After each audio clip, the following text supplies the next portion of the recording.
Class 7th के lesson 3 सामाजिक विज्ञान के लेसन 3 अध्याय लैंगिक पूर्वाग्रह समाज में लिंग भेद।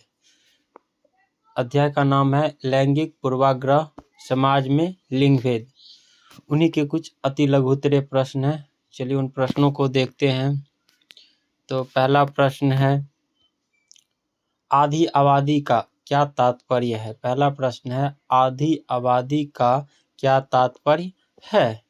चलिए इनके उत्तर को देख लेते। उत्तर है, महिलाओं को समाज की आधी आबादी कहा जाता है। महिलाओं को समाज की आधी आबादी कहा जाता है क्योंकि वे कुल जनसंख्या का लगभग आधा भाग है। जो आधी आबादी का तात्पर्य क्या है? इसका सही उत्तर है, महिला को समाज की आधी आबादी कहा जाता है क्योंकि वे कुल जनसंख्या का लगभग आधा भाग है।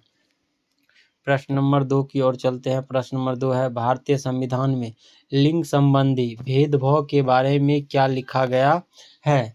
प्रश्न नंबर दूसरा है कि भारतीय संविधान में लिंग संबंधी भेदभाव के बारे में क्या लिखा गया है? तो इसका उत्तर है, भारतीय संविधान लिंग के आधार पर किसी भी प्रकार के भेदभाव को निष्पन्न करता है। उत्तर है कि भारतीय संविधान लिंग के आधार पर किसी भी प्रकार के भेदभाव को निषिद्ध करता है तथा सभी नागरिक को समान अधिकार प्रदान करता है। सभी नागरिकों को समान अधिकार प्रदान करता है। चलिए अगले प्रश्न पे चलते हैं। प्रश्न नंबर 3, महिला आयोग का गठन। अगला प्रश्न है, महिला आयोग कब गठित किया गया? तीसरा प्रश्न है, महिला आयोग कब गठन किया गया? इसका सही उत्तर है कि राष्ट्रीय महिला आयोग का गठन 31 जनवरी 1992 को किया गया।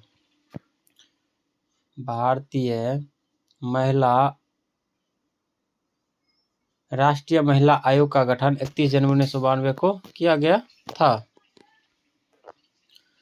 अब आगे है लघु उत्तरीय प्रश्न। तो चलिए लघु उत्तरीय प्रश्न को देखते हैं। पहला प्रश्न है, भ्रूण हत्या क्यों की जाती है? प्रश्न है कि भ्रूण हत्या क्यों की जाती है? सही उत्तर है, पुत्र की प्राप्ति की इच्छा। पहला है पुत्र की प्राप्ति की इच्छा, उसके बाद है दहेज प्रथा, दूसरा है सामाजिक रूढ़ियां तथा लड़कियों को बोझ समझने जैसे संकीर्ण मानसिकताओं के कारण भ्रूण हत्या की जाती है। भ्रूण हत्या क्यों की जाती है? इसका पहला है पुत्र प्राप्ति की इच्छा, दूसरा है दहेज प्रथा, तीसरा है सामाजिक रूढ़ियां तथा लड़कियों को बोझ समझने जैसे संकीर्ण मानसिकताओं के कारण भ्रूण हत्या की जाती है।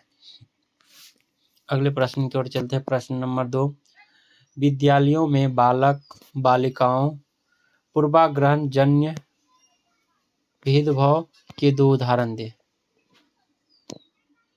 प्रश्न 2 नंबर है, विद्यालय में बालक बालिकाओं पूर्वाग्रह जन्य भेदभाव के 2 उदाहरण दें।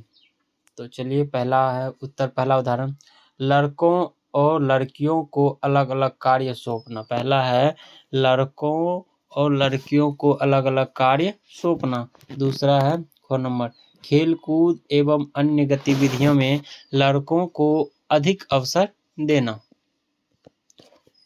प्रश्न नंबर 3 है, बच्चों के माँ बाप भी बालक बालिकाओं में भेदभाव को प्रोत्साहित करते हैं क्यों? तीसरा प्रश्न है, बच्चे के माँ बाप भी बालक बालिकाओं में भेदभाव का प्रोत्साहित करते हैं क्यों? चलिए इसका उत्तर देख लेते हैं। उत्तर है, परंपरागत सोच, सामाजिक रूढ़ियां तथा पुत्र को अधिक महत्व देने की मानसिकता के कारण कुछ माता पिता बालक बालिकाओं में भेदभाव को बढ़ावा देते हैं। अगले प्रश्न दीर्घ उत्तरीय। अब कुछ दीर्घ उत्तरीय हैं, चलिए उनको भी देख लेते हैं। तो पहला प्रश्न है दीर्घ उत्तरीय का, आपके परिवार या पास के पड़ोस या विद्यालय में लड़कियों एवं लड़कों में भेदभाव होता है, आपकी राय में यह भेदभाव किस प्रकार का होता है, चर्चा करें। पहला प्रश्न है, आपके परिवार या पास पड़ोस में विद्यालय में लड़कियों एवं लड़कों में भेदभाव होता है। आपकी राय में यह भेदभाव किस प्रकार का होता है, चर्चा करें। चलिए इनके उत्तर को देख लेते हैं। तो इनका उत्तर है, हमारे समाज में कई स्थानों पर लड़के और लड़कियां के बीच में भेदभाव देखा जाता है। लड़कों की शिक्षा, स्वास्थ्य और करियर पर अधिक ध्यान दिया जाता है, जबकि लड़कियों को घरेलू कार्य में अधिक लगाया जाता है। कई परिवार में लड़कों को अधिक स्वतंत्रता और सुविधाएं मिलती है। विद्यालय में भी कभी-कभी खेलकूद एवं नेतृत्व के अवसर पर लड़कों को अधिक दिया जाता है। यह भेदभाव समाज की पुरानी सोच का परिणाम है। हम लड़के और लड़कियों को समान अवसर और सम्मान देना चाहिए ताकि समाज का समुचित विकास हो सके। प्रश्न नंबर 2, परिवार और समुदाय अथवा समाज में बालक बालिकाओं के बीच भेदभाव करने के प्रमुख कारण का वर्णन करें। प्रश्न है, परिवार और समुदाय अथवा समाज में बालक बालिकाओं के बीच भेदभाव करने के प्रमुख कारणों का वर्णन करें। उत्तर है, बालक बालिकाओं के बीच भेदभाव के प्रमुख निम्नलिखित कारण निम्नलिखित है। पहला है, पुत्र को अधिक महत्व देने की परंपरा। दूसरा है दहेज प्रथा का प्रचलन। तीसरा है अशिक्षा और अज्ञानता। चौथा है सामाजिक रूढ़ियां एवं कुरीतियां। पांचवा है आर्थिक कारण तथा लड़कियों को बोझ समझना।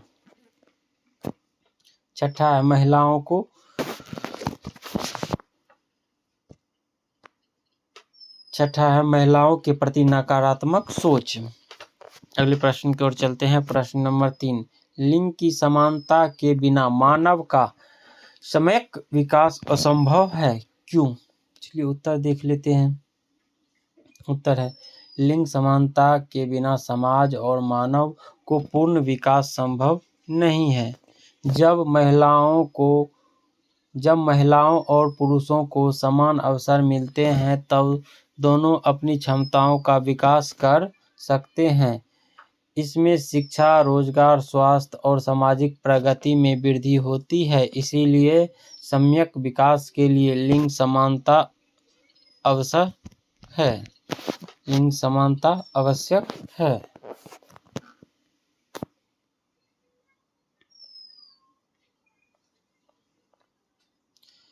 अगला प्रश्न है चौथा, महिलाओं की तुलना में पुरुष का काम क्यों ज्यादा प्रमुख एवं मूल्यवान होता है, अगर नहीं तो क्यों?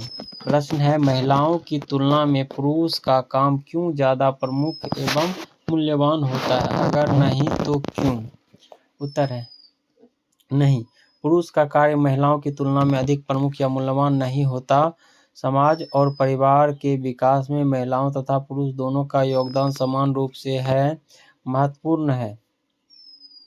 महिलाओं घर बाहर दोनों क्षेत्र एवं महत्वपूर्ण कार्य करती है, इसीलिए दोनों के कार्य को समान सम्मान और मूल्य होना चाहिए।